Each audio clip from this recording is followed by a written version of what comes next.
Hi and welcome to आवाज overdrive. मैं हूं दीपाली राणा और इस हफ्ते आवाज ओवरड्राइव में हम आपको दिखाएंगे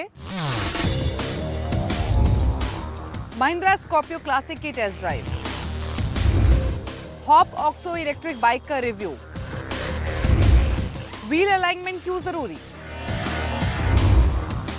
और हमारे एक्सपर्ट 2 to 7 बताएंगे Hyundai i20 और मारुति बलिनो में बेस्ट कौन। एक गाड़ी is just recently been launched और साथ साथ उनके it has got the latest technology।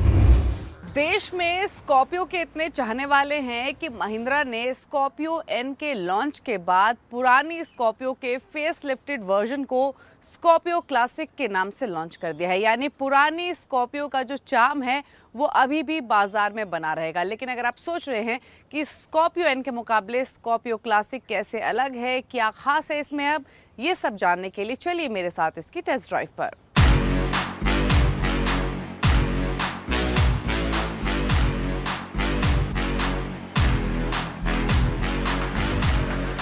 यह है महिंद्रा की स्कॉर्पियो क्लासिक, जिसे हाल ही में कंपनी ने लॉन्च किया है और ये प्रीवियस जनरेशन स्कॉर्पियो का एक फेस लिफ्टेड वर्जन है।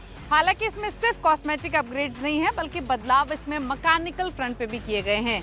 तो इसके लुक्स, फीचर्स और इसकी ड्राइविंग परफॉर्मेंस पर बात करेंगे, लेकिन पहले इसके वेरिएंट्स और प्राइसिंग पर नजर डाल लेते हैं। ये आपको 2 वेरिएंट्स में मिलेगी, S और S11। S की जो एक शोरूम कॉस्ट है वो 12 लाख रुपए है, वहीं S11 की एक शोरूम कॉस्ट है 15.5 लाख रुपए। लेकिन ये दोनों ही गाड़ियां आपको 7 सीटर कॉन्फ़िगरेशन के साथ मौजूद रहेंगी।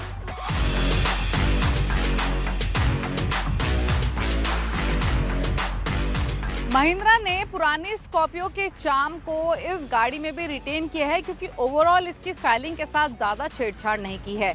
बदलाव के तौर पे इसके फ्रंट ग्रिल को रीडिज़ाइन किया गया है, जिसमें चंकी क्रोम बार्स आपको मिल रहे हैं, साथ ही ट्विन पीक लोगो भी है, हेलोजन यूनिट है इसमें अभी भी, लेकिन हेडलैम्प की जो हाउसिंग है उसमें स्लाइट बदलाव किया गया है। इसके अलावा बम्पर को भी थोड़ा सा बदला है कंपनी ने, जिसमें स्लीक डीआरएल्स आपको मिल रहे हैं।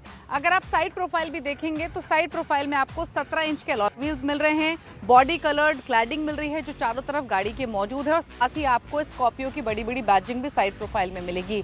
रेयर भी अगर आप देखेंगे तो टेल लैम्प के साथ थोड़ी सी रीडिजाइनिंग कंपनी ने की है। आपको लोगो पीछे मिल रहा है, एक बड़ा स्पॉइलर है, लेकिन आउटगोइंग मॉडल की ही तरह जो बॉक्सी प्रोफाइल है वही आपको स्कॉर्पियो क्लासिक में मिलेगा। यानी जो पुराने स्कॉर्पियो के चाहने वाले हैं उनको नई स्कॉर्पियो में वही look and feel, shape, size जैसी चीजें मिलेंगी।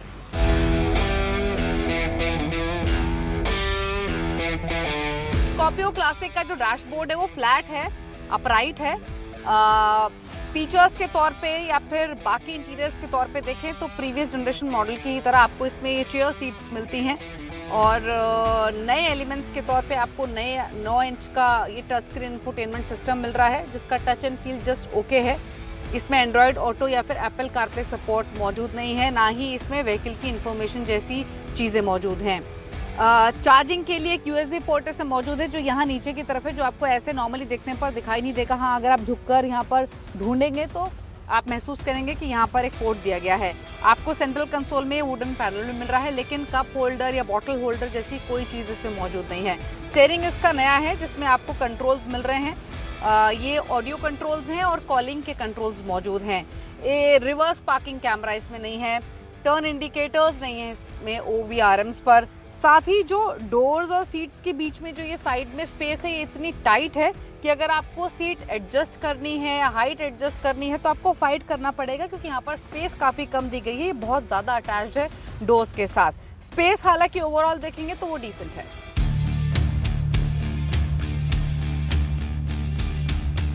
सेकंड रो पैसेंजर्स के लिए आपको पहले तो ये बेंच सीट मिल रही है जो कि काफ़ी चौड़ी है, यानी इसमें 3 बड़े लोग आसानी से बैठ सकते हैं। हालांकि लंबर सपोर्ट सिर्फ 2 पैसेंजर्स को मिलेगा, बीच वाले पैसेंजर के लिए लंबर सपोर्ट नहीं है। लेकिन हाँ, सीट्स कंफर्टेबल भी हैं। इसका जो फ्लोर है वो भी फ्लैट है, तो आपको फुट स्पेस भी काफ़ी मिल रहा है। ऑल्दो यहाँ पर नी रूम ज़्यादा नहीं है, हेडरूम इसमें काफ़ी ज़्यादा अच्छा है, लेकिन सीट्स अच्छी हैं, 3 लोग बैठ सकते हैं, काफ़ी चौड़ी ये सीट्स हैं। रेयर पैसेंजर्स के लिए आपको कोई USB पोर्ट नहीं मिल रहा है, सिर्फ 2 AC वेंट मिल रहे हैं, और ये AC वेंट भी आपको S11 वेरिएंट में मिल रहे हैं। S वेरिएंट में रेयर पैसेंजर्स के लिए सेपरेट AC वेंट्स भी नहीं है। लेकिन जो स्कॉर्पियो क्लासिक की एक खास बात है वो है इसका 7 सीटर कॉन्फ़िगरेशन, जिसमें बेंच सीट ना होके चेयर सीट थर्ड रो में मौजूद हैं। तो एक बार फटाफट से थर्ड रो देख लेते हैं। तो स्कॉर्पियो क्लासिक में थर्ड रो में आपको जंप सीट मिलती हैं। अब इन सीट्स की खास बात यह है कि ये ज़्यादा प्रैक्टिकलिटी ऑफर करती हैं। हालांकि सेफ्टी नहीं है इनमें, क्योंकि इसमें आपको सीट बेल्ट्स नहीं मिलती हैं, लेकिन प्रैक्टिकलिटी ये है कि आप इनको जब चाहे फोल्ड कर सकते हैं, अपना स्टोरेज स्पेस के तौर पर या फिर बूट के तौर पर इसे यूज़ कर सकते हैं। दूसरी बात यह है कि इनमें अंदर आना बैठना काफ़ी आसान है कंपैरेटिवली उन 3 रो SUVs के जिनमें बेंच सीट होती है। उनमें थोड़ा सा डिफिकल्ट होता है, लेकिन यहाँ पे इजीली आप अंदर बाहर जा सकते हैं। लेकिन मैकेनिकल अपग्रेड्स भी नई स्कॉर्पियो में हुए हैं। तो अब बात करेंगे इसके इंजन की और उसकी परफॉर्मेंस की। तो मैकेनिकल अपग्रेड्स के तौर पे इसमें इंजन जो है अब वो 2.2 लीटर का है। ये एमहॉक डीजल इंजन है और ये 132 PS की पावर देता है और 300 Nm का टॉर्क डिलीवर करता है। ये क्योंकि S11 वेरिएंट है, इसलिए इसमें आपको हाइड्रोलिक सिस्टम मिल रहा है बोनेट ओपन करने के लिए। लेकिन ये इंजन परफॉर्म कैसा करता है? क्या पहले के मुकाबले नई स्कॉर्पियो क्लासिक वाइब्रेशन फ्री है? क्या ये साइलेंट है? क्या ये ज़्यादा बेटर परफॉर्म करती है? Let's find out.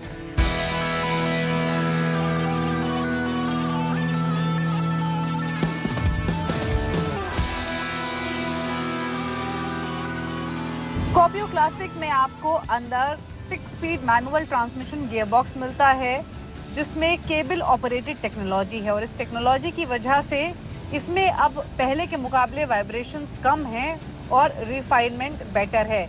इसका गियरिंग भी ओवरऑल आपको इम्प्रेसिव दिखेगा। प्रीवियस गियरबॉक्स के मुकाबले इसके गियरबॉक्स का साइज शॉर्ट और स्मूथर है। पावर डिलीवरी अब पहले के मुकाबले ज्यादा लीनियर है। हालांकि जो एक्सेलरेशन में सर्ज आपको मिलेगा वो ग्रेजुअल मिलेगा। पुरानी स्कॉर्पियो क्लासिक में ज्यादा जल्दी एक्सेलरेशन आपको मिलता था, इसमें ग्रेजुअली एक्सेलरेशन आपको महसूस होगा। हालांकि इंजन रिलेटिवली लेस नॉइजी है। इसका क्लच लाइट है और इसमें अच्छी कंसिस्टेंसी आपको मिलेगी। सस्पेंशन इसका बदला गया है, जिसकी वजह से इसमें अब पहले के मुकाबले जो बॉडी रोल है वो रिड्यूस है और जो ओवरऑल कंफर्ट है पैसेंजर्स का वो बढ़ाया गया है। तो अगर आपको मॉडर्न केबिन और टेक फीचर्स चाहिए तो स्कॉर्पियो क्लासिक आपके लिए नहीं है। उस केस में आपको चुनना होगा स्कॉर्पियो एन को। लेकिन अगर आपको वही रफ टफ SUV चाहिए, नो फ्रिल्स SUV चाहिए, तो आप इसे गाड़ी को देख सकते हैं, क्योंकि इसकी कीमत 12 से 15.5 लाख रुपए के बीच में रखी गई है और इस प्राइस रेंज में ये एक डिसेंट प्रोडक्ट है। ब्रेक के बाद आपका स्वागत है। आप देख रहे हैं आवाज ओवरड्राइव। यूं तो देश भर में कई इलेक्ट्रिक 2 व्हीलर्स मौजूद है, लेकिन अगर आप 150 किलोमीटर से ज़्यादा की रेंज की इलेक्ट्रिक बाइक खरीदने की सोच रहे हैं तो आपके पास अब एक और ऑप्शन है। दरअसल हॉप मोबिलिटी ने अपनी ऑक्सो इलेक्ट्रिक बाइक से पर्दा उठा दिया है। तो कैसी है ये इलेक्ट्रिक बाइक, कितनी है कीमत, ये सब बातें जानने के लिए देखिए स्टोरी।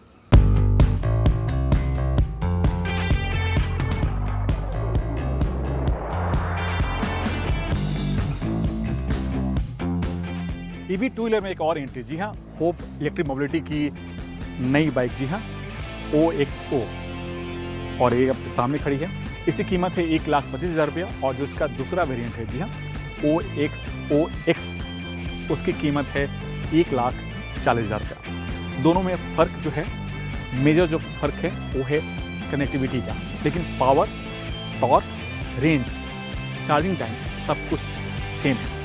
सबसे पहले आप जान लीजिए इसकी कुछ खास बातें। जो बाइक आप देख रहे हैं OXO, इसका जो रेंज है फुल चार्ज करने में वो है 150 किलोमीटर और जो इसकी टॉप स्पीड है वो है 90 किलोमीटर स्पीड से आप इस बाइक को चला सकते हैं। और इसमें आपको 3 राइड मोड मिलते हैं, इको, पावर और तीसरा स्पोर्ट मोड। और जो बैटरी का जो चार्जिंग टाइम है, जी हाँ, 850 वाट का जो चार्जर है उससे आप इसे करीब 80% चार्ज 4 घंटे में चार्ज कर सकते हैं, जबकि फुल चार्ज करीब 5 घंटे आपको लगेगा। होप ऑक्सो का जो डिज़ाइन लैंग्वेज है उसे सिंपल और एक सोबर रखा गया कम्यूटर बाइक की तरह। जी हाँ, सामने से गौर से देखें तो ये जो आपका हेडलैम्प है इसमें हैलोजन बल्ब का इस्तेमाल किया गया। और जो इसका टायर का साइज़ है, फ्रंट जो टायर साइज़ है वो है 18 इंच, जबकि जो रियर टायर है उसका साइज़ है 17 इंच। दोनों में ही आपका डिस्क ब्रेक लगा है। फ्रंट में आपको 240 और जो रियर में 220 एम का डिस्क ब्रेक दिया गया है। जो इसका बैटरी है, जी हाँ, बैटरी आपको यहाँ पर फिट किया गया और बैटरी का जो पावर है वो है 3.75 किलोवाट और एक 75 वोल्ट जनरेट करता है। और इसी वोल्ट पर आपका जो मोटर है, हब मोटर, वो काम करता है। और जो BMS है वो आपका जो फ्यूल टैंक देख रहे हैं, इसी में आपको BMS यहाँ पर फिट किया गया। इस बाइक की जो सबसे बड़ी खासियत क्या है कि इसके जो भी कंपोनेंट हैं, चाहे वो बैटरी हो, कंट्रोलर हो या मोटर हो, वो IP67 रेटिंग है।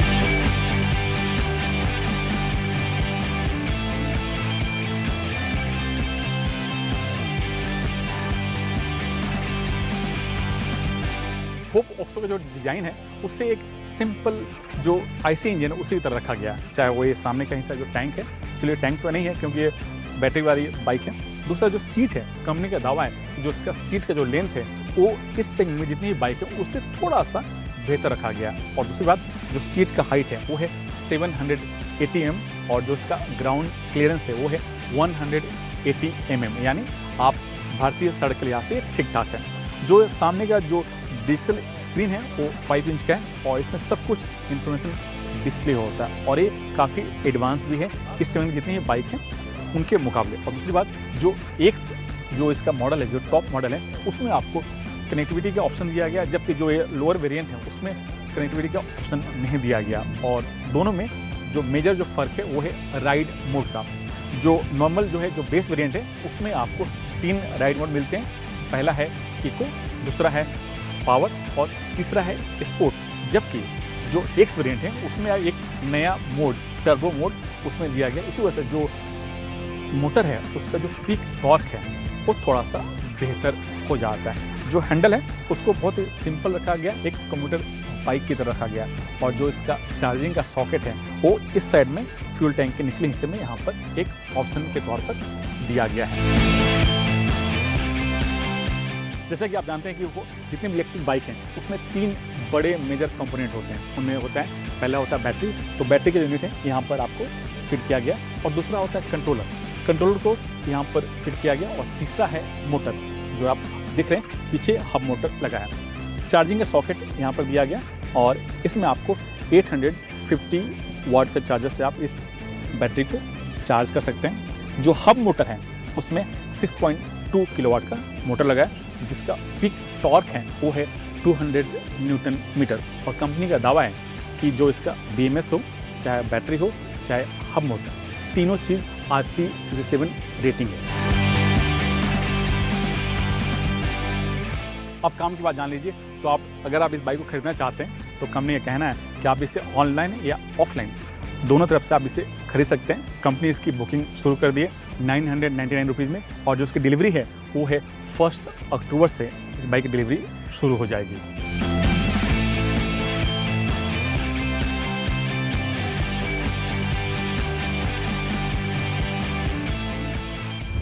समय समय पर व्हील अलाइनमेंट करवाना क्यों ज़रूरी है, क्या है इसके फ़ायदे, ये सब बातें जानने के लिए देखिए हमारा खास segment tip of the week. Wheel alignment और व्हील बैलेंस सही नहीं होने पर गाड़ी के टायर एक साइड ज्यादा घिस जाते हैं। इसलिए जरूरी हो जाता है कि समय समय पर व्हील अलाइनमेंट और व्हील बैलेंस जरूर करवा लें। कार के चारों पहियों की सही अलाइनमेंट नहीं हो तो गाड़ी की सस्पेंशन और स्टीयरिंग पर इसका असर पड़ता है। स्टीयरिंग में लगी मोटर जल्द खराब हो सकती है, इससे स्टीयरिंग फेलियर का खतरा बढ़ जाता है।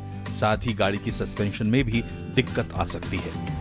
खराब व्हील अलाइनमेंट आपके कार चलाने के तरीके पर भी असर डालती है।